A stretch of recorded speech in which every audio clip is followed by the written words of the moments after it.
दोस्तों हक़ मौजूद नमस्ते सलाम। अज पाण मौजूद आयूं सखर सिंधु दरिया जे पेट विच में। तव्हांखे लाइव मंज़र पियो ॾेखारियां सिंधु दरिया जे विच पेट जा।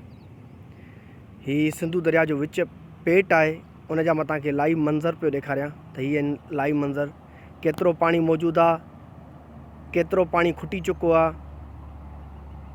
ॾिसो हर तरफ़ सिर्फ़ु मिट्टी ऐं वारीअ जा ढेर आहिनि। हिन तरफ़ त पाणी आहे ई न, पाणी सिर्फ़ु हेसि ताईं रहिजी चुको आहे। ॾिसो हे बसि सतह हे सिर्फ़ु हेसि ताईं पाणी अची पहुतो आहे। असां सिंधियुनि खे मालिकी करणी पवंदी, असां सिंध वारनि खे पंहिंजे सिंधु दरिया जी मालिकी करणी पवंदी। अचो उथूं निकिरूं ऐं पंहिंजे दरिया जी मालिकी कयूं। हीअ जेकी तव्हांखे साम्हूं पुल नज़र अचे पई, इहा पुल सिधो बबरलो बाईपास ते निकिरंदी आहे। साम्हूं इन पुल खां अॻियां पोइ टूल प्लाज़ा आहे, उन खां पोइ बबरलो बाईपास आहे। पोइ असां पंजाब ऐं कराची तरफ़ वञी सघूं था। हीअ पुल आहे, उन पुल खां पोइ साम्हूं शार्ट दरवाज़े वारी पुल आहे। ॾिसो असां सिंधु दरिया जे विच पेट में मौजूदु आहियूं, जिते हाणे बदकिस्मतीअ सां पाणी त न पर हर तरफ़ वारीअ जा ढेर ई ढेर मौजूदु आहिनि, छो त हिते पाणीअ जी संगीन खोट लॻी पई आहे।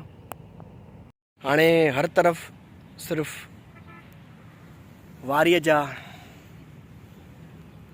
ढेर आहिनि हर तरफ़। मुंहिंजे बिल्कुलु बैक साइड खां तव्हां सिंधु दरिया ते क़ाइमु शार्ट दरवाज़े जी पुल ॾिसंदा हूंदव। सिंधु दरिया में पाणीअ जी केतिरी खोट आहे इहा था ॾिसो त सिंधु दरिया में पाणीअ जी केतिरी खोट आहे।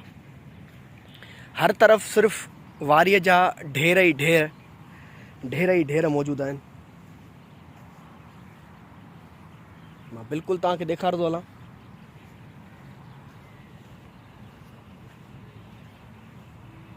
ॾिसी सघंदा हूंदव तव्हां,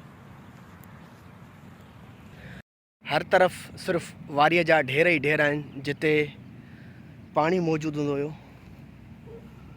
पाणीअ जी जेकी सतह आहे उहा तमामु खोट में आहे, खुटी चुकी आहे।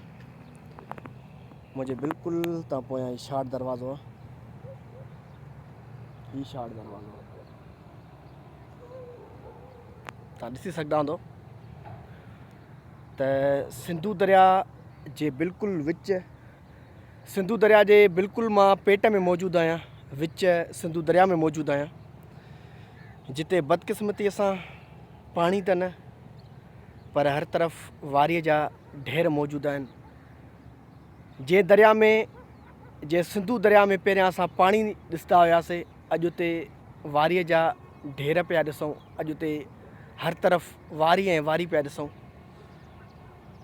तव्हां इन मां साफ़ ॾिसी सघंदा हूंदव त जे अगरि वधीक सिंधु खे सुकाइण जे लाइ अगरि सिंधु दरिया ते छह केनाल ठहिया विया त सिंधु त सुकी वेंदो, पर पूरी सिंध बि सुकी वेंदी। अगरि पूरी सिंध सुकी वई त सिंध में कुझु बि न बचंदो। उन करे असां सिंधियुनि खे पंहिंजो हक़ अदा करिणो पवंदो ऐं पंहिंजे सिंधु दरिया जी मालिकी करणी पवंदी।